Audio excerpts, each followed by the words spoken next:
Em 2024, o capital chinês investido na América Latina conseguiu uma proeza: a inauguração do megaporto de Xangai, no Peru.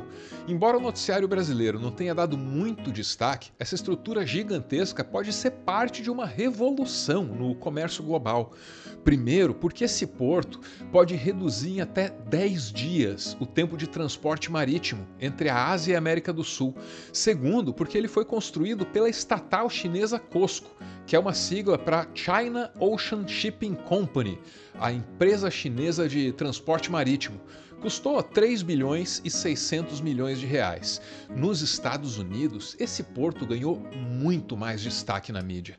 Os comentaristas lá estão muito preocupados. Dizem que, embora esse porto seja civil e comercial, ele poderia facilmente ser adaptado para operações militares aqui na região. E pior, esse porto enfraquece a posição econômica dos Estados Unidos na América Latina. Pode até reduzir o controle dos Estados Unidos sobre as rotas comerciais no Oceano Pacífico. Essas são as preocupações dos Estados Unidos. Só que será que o Peru, ou mesmo o Brasil, tem alguma coisa para temer nessa história? O Brasil precisa entrar nessa conversa, né? Porque já está se falando aí em uma ferrovia ligando o nosso país ao porto de Xangai.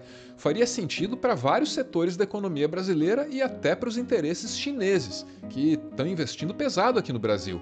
Um exemplo, hein? Em 2021, a Ford fechou uma fábrica em Camaçari, na Bahia. E essa fábrica, ela era relativamente nova, tinha sido inaugurada em 2001. E para se instalar ali naquela região, a Ford exigiu incentivos fiscais e um pacote de infraestrutura do Estado brasileiro. Muita contrapartida. Só que a fábrica fechou, né? Em 2021, 4 mil empregos foram perdidos e toda a estrutura que o Estado construiu em volta para essa fábrica poder funcionar, tudo isso ia ficar largado, ocioso. Só que em 2023, os líderes da China e do Brasil começaram a articular a vinda da BYD para ocupar essa fábrica abandonada pela Ford. A fábrica é um projeto de 5 bilhões de reais e deve entrar em operação em 2025. Um novo porto no Peru e uma nova fábrica no Brasil deveriam ser boas notícias, né? Principalmente porque o Brasil e o Peru estão numa parte do mundo que é muito carente de infraestrutura de transporte. Só que muita gente olha para esses investimentos com um certo temor, porque são investimentos chineses. O que é que a China quer em troca? Esse temor é normal, porque a gente está num momento de um certo reequilíbrio das forças geopolíticas. Mas apesar de ser um temor normal, será que ele é justificado? Há razões para ter medo? Eu sou o Arvro e eu quero mostrar para você a melhor resposta que eu já ouvi para essa dúvida. Buying things and investing over there and getting those countries dependent on them and supporting, non-democratic people. And I'm just Like wondering, whom? well, We are in a country that supports Saudi Arabia. Esse aí é o Yanis Varoufakis, um economista grego cujo nome eu tô condenado a sempre pronunciar errado. Ele foi o ministro das Finanças da Grécia durante a última crise, liderou a renegociação da dívida grega com a União Europeia. Ganhou fama, depois disso passou a se dedicar à produção intelectual. Tem ideias que às vezes são vistas como originais e às vezes como muito fora do consenso. O que importa é que essas ideias fazem o Yanis viajar pelo mundo dando palestras, lançando livros. E assim ele chega aos Estados Unidos diante de uma jornalista que está muito assustada com o rápido progresso da China. Ultimamente tenho me preocupado muito com a China. A gente transferiu tanto dinheiro da nossa economia para deles. A gente comprou esses produtos chineses, fortaleceu a indústria chinesa e agora eles estão usando esse poder econômico para se expandir. Eles estão investindo pesado na África, comprando ativos, construindo infraestrutura e deixando esses países economicamente dependentes deles, apoiando até governos que não são democráticos. Tipo qual? We are in a country that supports Saudi Arabia. A gente está nos Estados Unidos, que apoia a Arábia Saudita. Nos Estados Unidos, os investimentos da China na África costumam ser chamados de neocolonialismo. E não são investimentos banais, não. A China financiou ferrovias importantes no Marrocos, no Quênia, até na Etiópia. E isso cria margem para algumas comparações que são meio esquisitas, né? A Etiópia tem um PIB per capita 10 vezes menor que o do Brasil. E mesmo assim tem uma infraestrutura ferroviária mas muito mais moderna. Isso acontece graças ao capital chinês.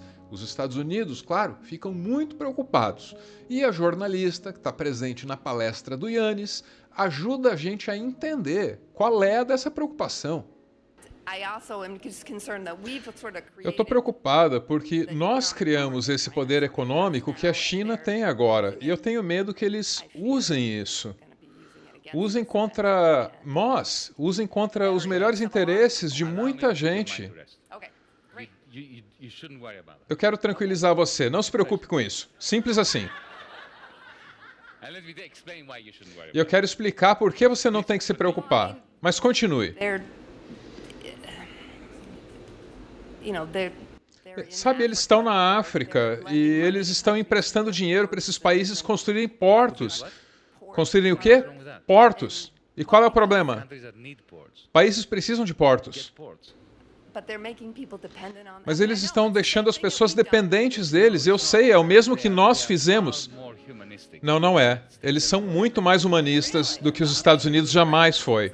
A fala dessa jornalista é mais uma demonstração de que muita gente nos Estados Unidos pensa que a China deve a sua prosperidade aos Estados Unidos. O que a jornalista está dizendo ali não é muito diferente dos discursos do Donald Trump, especialmente agora, aí no meio da guerra comercial.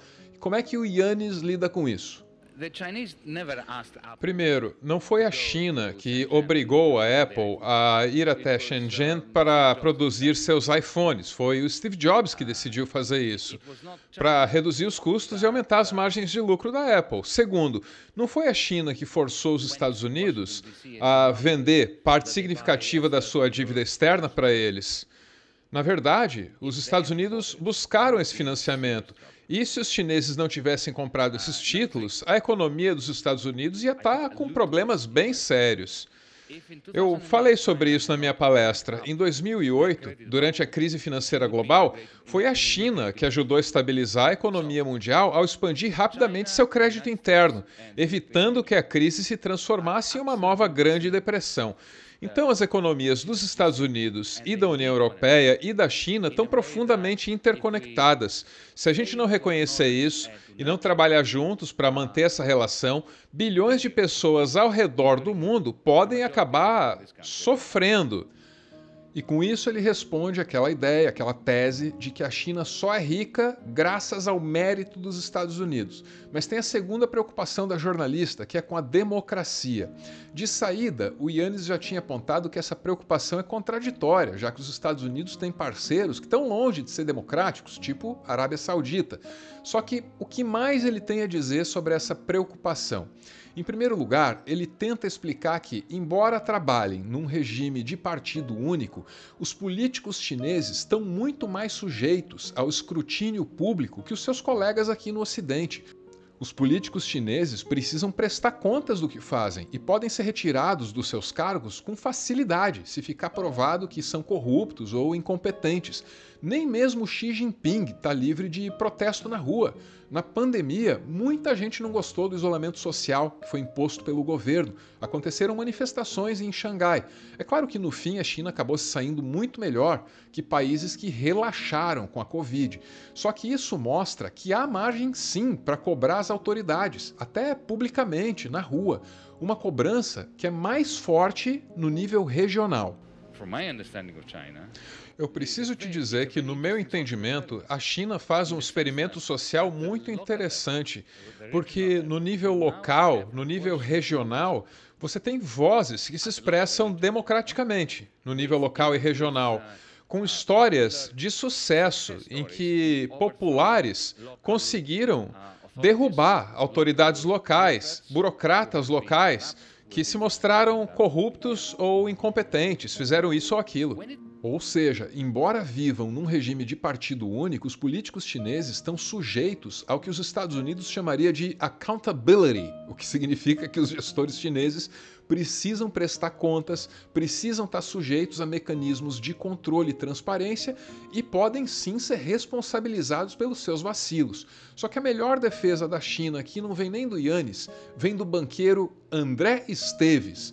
Em 2021, vazou um áudio do André Esteves. E um áudio escandaloso, porque ficou claro ali que ele tinha influência na indicação do novo presidente do Banco Central aqui no Brasil. Isso é o que a mídia comentou, a influência do André Esteves no Banco Central. Isso é que virou manchete. Só que, nesse mesmo áudio, ele fazia alguns elogios à China que você não esperaria de um banqueiro brasileiro. Ele se referia ao modelo político chinês como, atenção, meritocrático. E essa é uma palavra valorizada no léxico do banqueiro brasileiro. Eu sempre guardo uma humildade quando a gente fala da China, porque é tão diferente a cultura, né? A começar que o país é administrado não é por um ministério, composição, não sei o que, é um management committee, né? Meritocrático. O cara foi lá, diretor de estatal, chefe de província, chefe de não sei... O cara cresceu dentro da hierarquia baseado nos seus achievements e chegou lá e virou um dos 9 para sentar e ajudar a tocar o negócio, né? Muitos engenheiros de formação e aquilo ali é meio uma meritocracia, meio uma democracia contida, né? Porque mal bem os caras votam lá, mas só que são 1.500 caras que votam, né? Não é? E só para lembrar, né? A democracia de massas é um experimento relativamente recente, né? Mesmo que o modelo político da China não seja tão autoritário quanto às vezes pintam por aqui, seria um problema se a China quisesse impor esse modelo. Seria um problema, porque aí a China teria que pisotear uma ou outra soberania. E isso justificaria o medo da nossa jornalista dos Estados Unidos. De volta ao Yanis. When it comes to the influence of China outside its borders, Agora, sobre a influência da China fora das suas fronteiras, eu preciso te dizer, é notável que eles não tenham nenhuma ambição militar. E, em segundo lugar, a África. Eu quero te dar um exemplo bem específico, o caso da Etiópia em 2004. Aconteceu que eu estava lá e eu tenho alguma experiência de primeira mão para contar. A China foi até a Etiópia porque eles suspeitaram que lá viria petróleo. E a China é um poder industrial, mas ela não tem essas reservas primárias.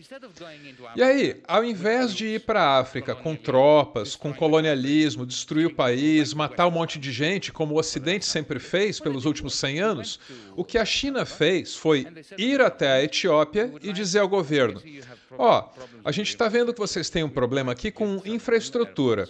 A gente queria construir aeroporto, de repente melhorar ali uma ferrovia, colocar um sistema de comunicação, de repente até reconstruir uma estrada. E a gente faz tudo isso de graça. Não queremos nada. E eles fizeram. Por que eles fizeram isso? É soft power. Ou seja, a China não investiu na África para levar até lá o seu sistema político. A China investiu na África porque lá estavam recursos que seriam úteis no futuro. A Etiópia continuou livre para fazer seus negócios com quem bem entendesse, só que preferiu a China, porque a China se antecipou, oferecendo condições melhores desde o começo.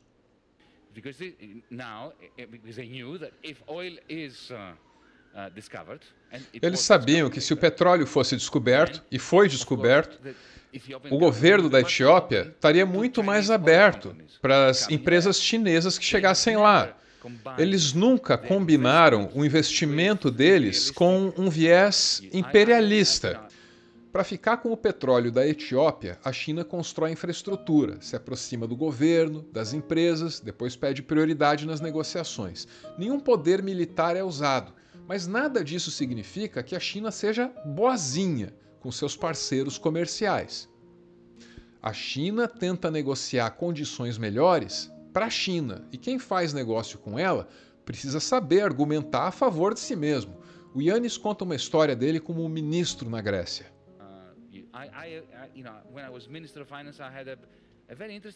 Quando eu fui ministro das Finanças da Grécia, eu tive uma experiência interessante com a Costco. que é a estatal chinesa responsável pelo transporte marítimo. Eles queriam um porto na Grécia. E quando eu cheguei ao ministério, eu encontrei esse contrato, que já vinha da gestão anterior, que vendia o porto por um valor muito baixo e outras condições benéficas para a China. Isso acontecia debaixo da liderança do Fundo Monetário Internacional e da União Europeia. E eu, como ministro, olhei para aquele contrato e eu vi que eu estava preso a condições muito ruins para a Grécia. Então eu fui para os chineses e discuti isso com eles. E eu fiquei impressionado. Eu disse para eles, vocês estão pagando muito pouco, não estão se comprometendo a investir e os trabalhadores vão ser tratados muito mal, porque vão ser subcontratados de empresas que têm condições ruins de trabalho. Eu não posso aceitar nada disso. E aí, efetivamente, eu propus a eles uma renegociação desse contrato. Então, ao invés de eles ficarem com 67% das ações do porto, eles ficaram com 51%. E o resto das ações foi para o fundo de pensão da Grécia, que capitaliza as aposentadorias dos gregos. Em segundo lugar, eu pedi que eles se comprometessem a investir 180 milhões de euros nos 12 meses seguintes. Em terceiro lugar, pedi que eles conversassem com os sindicatos e não fizessem subcontratação de trabalhadores. E eles me disseram, ok, você pode imaginar se fosse uma empresa alemã? E é por isso que você não tem que se preocupar. E é assim que o Yannis explica para a nossa jornalista por que é que ela não tem que ter medo da China. A resposta dela, depois de ouvir tudo isso aí, é muito eloquente, viu? E é tão curta que eu nem preciso traduzir. Ok? Okay. Ok, e se a jornalista gringa não tem razões para ter medo do tal neocolonialismo da China, imagina o trabalhador brasileiro que vive numa sociedade que herdou alguns dos maiores horrores que o colonialismo de verdade já foi capaz de provocar. Não há razões para ter medo, só que a gente também não pode cair na esparrela de ver na China a nossa salvadora. Não é por aí, porque não é assim que a geopolítica funciona. Não há favor e muito menos salvador. Só o Brasil pode defender os interesses do Brasil. Mas para isso, o Brasil precisa de dignidade e de patriotas que batam continência para a bandeira certa. Conclusão, não é para ter medo da China, é para ter medo do nosso complexo de vira-lata. Esse sim é uma perigosa ameaça interna. Uma ameaça tão interna, mas tão interna, que está lá no fundo da mente de cada um de nós.